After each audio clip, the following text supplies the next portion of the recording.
Aloha and welcome to Action Island. I am Gilles Gallant, and we are back for week four, Thursday night football between the Seattle Seahawks and Arizona Cardinals. Joining me tonight, Nick Giffen, Kyle Murray, Sean Koerner, all betting experts here. And the four of us, we're going to give our two favorite bets for the game. So here's how it works. It's two picks each from us. Then we're going to vote on those picks and we'll decide which of those parlay legs is going to stay and which one is going to go. And then by the end of the show, we'll have a nice four-leg same game parlay for you. But also, as we give out these picks, check the YouTube chat because we're going to be dropping links in the chat that can take you directly to a sports book to be able to tail that bet if that's something you want to do, especially because these lines, they're fluid, they'll move. And especially when you have guys like Kyle and Nick and Sean giving out picks, those lines tend to move as soon as they give them out. So drop those links in the chat. You can click on those and you'll be able to get them. So Kyle Murray, nothing with Kyler Murray. We're not going to make any Kyler Murray jokes about that tonight. Just Kyle Murray. Kyle, what are your two favorite bets for this game? Yeah, I figured the Kyler Murray name comparison would come out with this one. But first bet I'm looking at is Trey Benson over 20 and a half receiving yards. Obviously, Benson stepping into that RB1 slot here with James Conner being out for the year. And we've seen Benson get pretty involved in the passing game already this year, even when playing in the backup role. He saw 10 targets over the last two games, 11 total targets on the season. So I'm thinking that he has, some pretty solid volume in this game here in that newfound role. But also the Arizona Cardinals, they've been relying on running backs just in general out of the passing game. Already 22 total targets to their running backs so far this season. So it's clearly something that they have been relying on so far this year. And I think they're going to continue to do so with Trey Benson back there.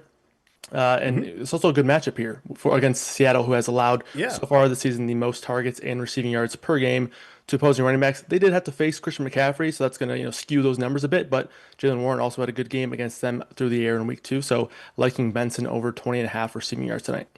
All right. So Benson, good spot here, especially because right now the Seahawks defensive line, defensive pressure, getting a ton right now. And that Cardinals offensive line was a little banged up all throughout the week. So I think there could be some dump offs that are coming from Kyler Murray, especially. So that is the first pick that you like. Trey Benson over 20 and a half receiving yards from Kyle Murray.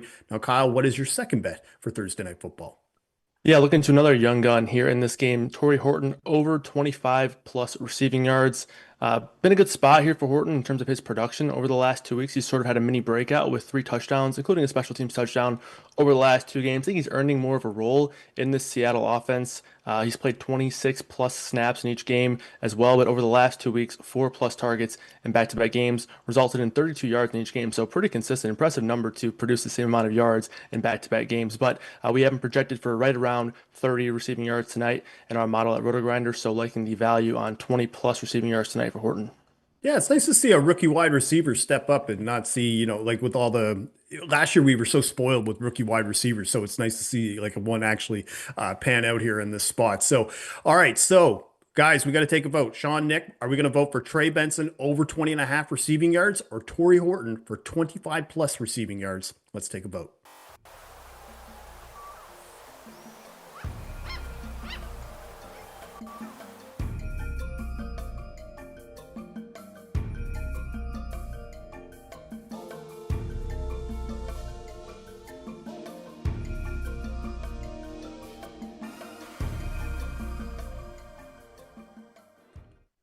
All right, guys, which way do we go? Are we going to go with Trey Benson over receiving yards or Torrey Horton over on 25 plus receiving yards? I went with Horton. What did you guys do? Yes. Okay.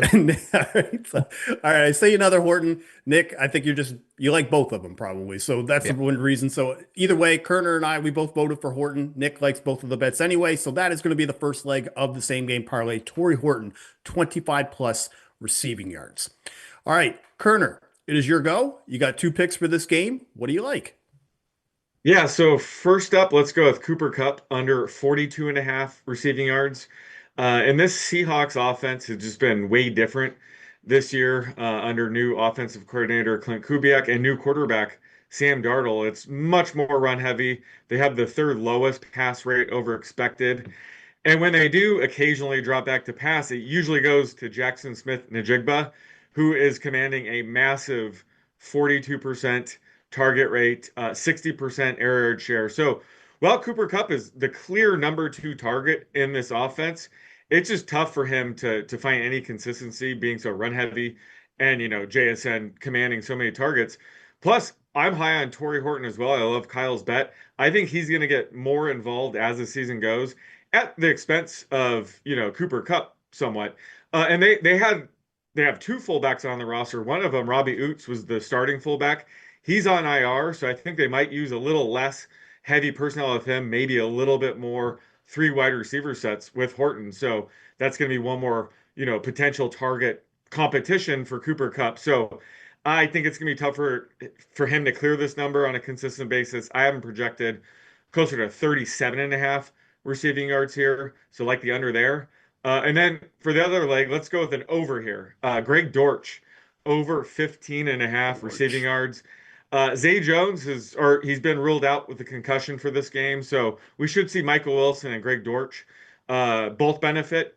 But Wilson's already averaging around an 80% routes run rate, so his playing time can only go up so much. But Greg Dortch, he's been very limited so far, just running around on 22% of Kyler's dropbacks. So I think he's going to see the biggest boost tonight. I'm projecting him closer to like a 55% routes run rate. And he's a smaller gadget type wide receiver who his target tree overlaps with Trey McBride, which isn't good for him. But, if Seattle tries to, put extra resources on McBride, it could open up Dortch for, a catch or two. And he's excellent after the catch. So, he could clear this with just a couple catches. So I like him tonight with the added opportunity to go over 15 and a half yards. Yeah, with Cooper Kupp, I find it interesting too, because when I was checking his receiving yards line, I think it opened up around 38 and a half, and then it moved up to 42. And now we're getting in the sweet spot where we can get that under because, like you said, you projected that the median is closer to about 37 and a half, which was right around that market at that time. So, yeah, and Greg Dortch, again, could really take advantage of this opportunity. So 15 and a half receiving yards feels like a pretty soft line for a guy, like you said, who could probably clear this in one catch. So, all right, guys, Nick, Kyle, we got to take a vote. Are we going to fade Cooper Kupp under 42 and a half receiving yards, or are we going to take Greg Dortch over 15 and a half receiving yards? So let's take a vote.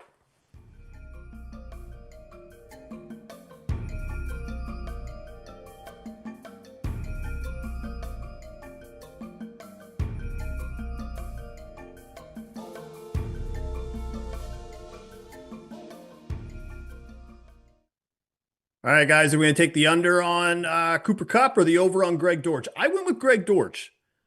Kupp, Dortch. Nick, you got outvoted. Sorry, buddy. Okay. All right. So Nick was on Cooper Kupp. I was on Greg Dortch. Kyle was on Greg Dortch. So the second leg of the four-leg same game parlay will be Greg Dortch over 15 and a half receiving yards. Now, I just want to remind you the links in the YouTube chat. We've dropped those in there. So if you want to tail either of those bets from Koerner, that would be the best way to do it. Click that link and it'll take you directly to the sports book.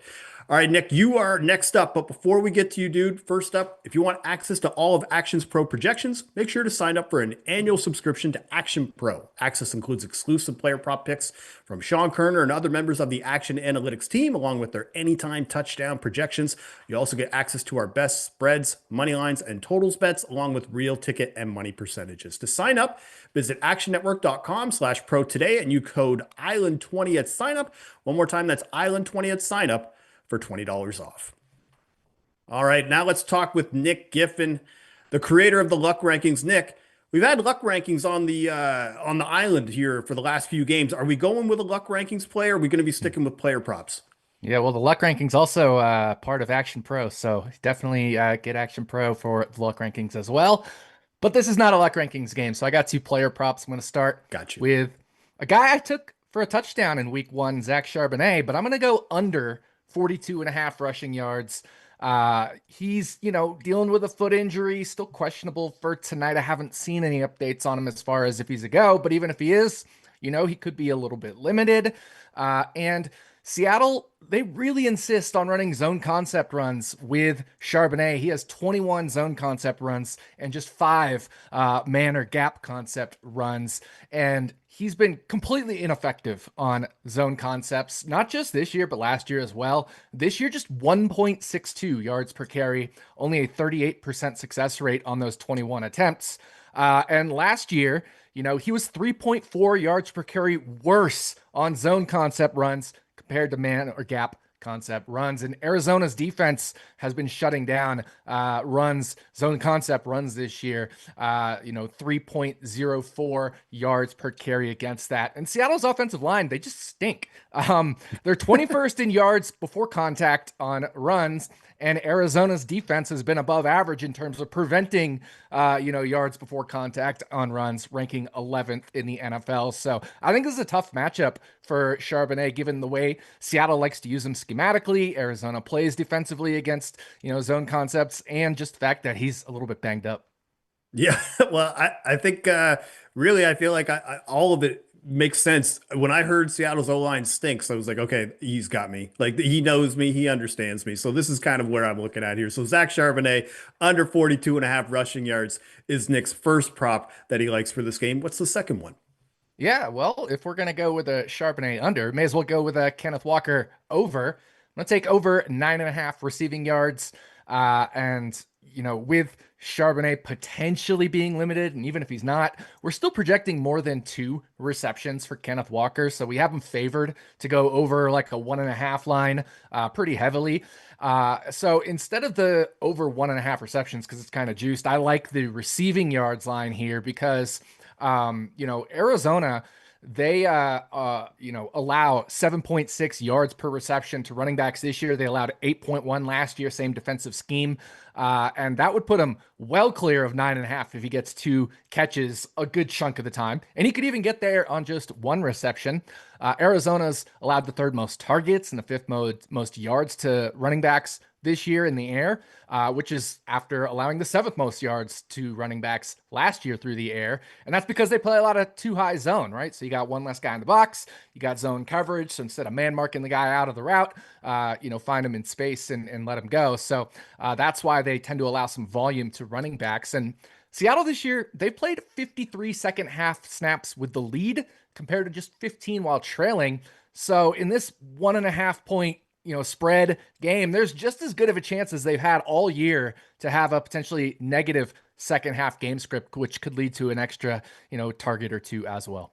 Yeah, I'm wondering if that week 3 game where it's making the markets a little off kilter here, because again, Kenneth Walker, this 9.5 receiving yard line, it feels pretty soft, especially given the case that you laid out about how he could very well clear this. And given the fact that his receiving or receptions line is already very steamed already to 2 receptions. So, all right, Kyle, Sean, we got to take a vote. Are we going to vote on Zach Charbonnet under 42.5 rushing yards? Or are we going to take Kenneth Walker III over 9.5 receiving yards? Let's take a vote.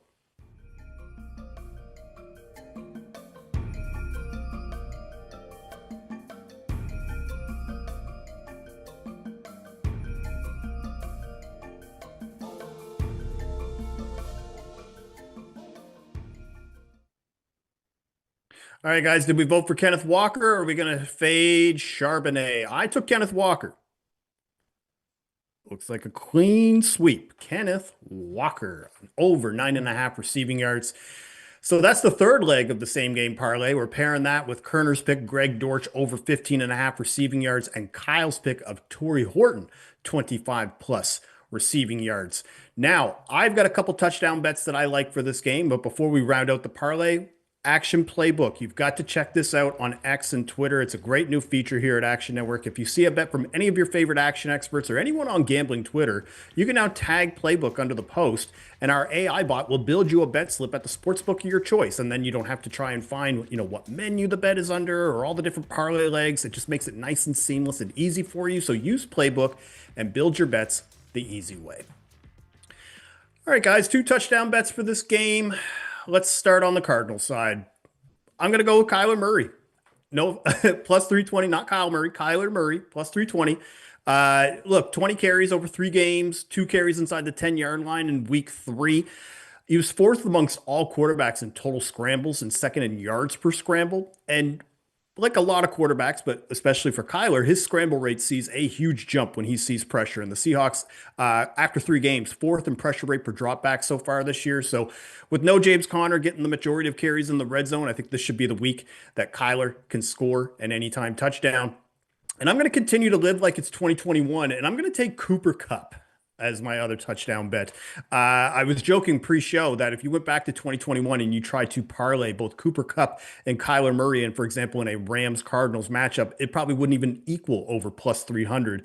But we're getting over plus 300 for each of them tonight, and because that was 4 years ago. Today, though, the reason why I like Cooper Kupp is I don't think he's really had to show much yet this year. Now, the big concern, obviously, is the receiving yards prop. I don't like going against Koerner in this spot, but I do think that Kupp can score in this matchup because the Cardinals, they play a lot of zone, highest rate of cover four in the NFL.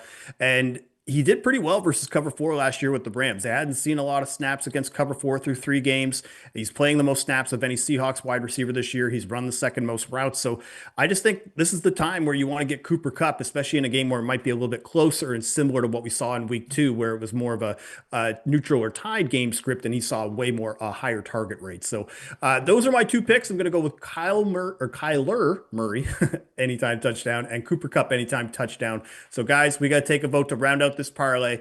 Are we going to add Kyler Murray for an anytime touchdown or Cooper Kupp for an anytime touchdown? Let's vote.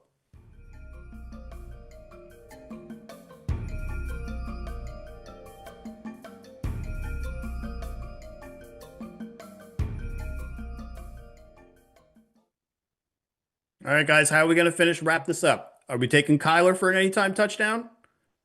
I see Kyler. Kyler. Kyle Murray for me. Oh gosh, Kyle, that must be not brutal, but just ever since he came into the league, obviously that's something that's probably been clearly mentioned to you pretty much at any time. So maybe the next time Cardinals are in prime time, maybe we'll swap with Grant or something so you don't get teased by that. But yeah, so Kyler anytime touchdown is the way that we wrap up this parlay. So let's just recap it, and the link is in the chat for this parlay. It is Torrey Horton 25 plus receiving yards. It is Greg Dortch over 15.5 receiving yards. We're going to take over 9.5 receiving yards for Kenneth Walker, and we're going to round that out with Kyler Murray for an anytime touchdown. That parlay right now, I'm seeing it at 20-1 at DraftKings, 2,100 at FanDuel, 22-1 at Bet365. So there's a lot of different options there for you to get that. Sean, I'll ask you, man, because we're about to shoot and do the Touchdown Show podcast here in a little bit. And when I check the Action Pro projections, Kyler Murray right now has one of the highest edges for an anytime touchdown this week. What do you think of this parlay and having Kyler as the touchdown anchor for this? Yeah, I like it a lot. And yeah, like you said, our biggest edge for this game is Kyler to score. And then, we have some interesting reverse correlation here with both Horton and Dortch going over. Both of them kind of depend on like a trailing game script to see more playing time. So we're getting a boost from this. But all 3 players that we have an over on could clear it with, 1 play. So I think that's kind of sneaky how we're getting a bigger payout here due to the reverse correlation. But all these guys have such low totals that they can all easily clear it in pretty much any type of game script. Perfect. All right. So let me recap that that parlay one more time. Oh, it's a long day. All right. Torrey Horton, 25 plus receiving yards. Greg Dortch, 15.5 receiving yards. We're taking the over on that. We're going to take Kenneth Walker over 9.5 receiving yards and Kyler Murray for an anytime touchdown. You can get that at least at 20-1 at multiple different sports books. So that's all for us. Thank you for watching Action Island for Thursday Night Football. We'll be back here on the island on Monday to wrap up week 4. We've got another Monday Night Football doubleheader. We got the Jets versus the Miami Dolphins and the Cincinnati Bengals versus the Denver Broncos. So on behalf of Nick Giffen, Sean Koerner, Kyle Murray, I'm Gilles Gallant. Aloha and bon chance.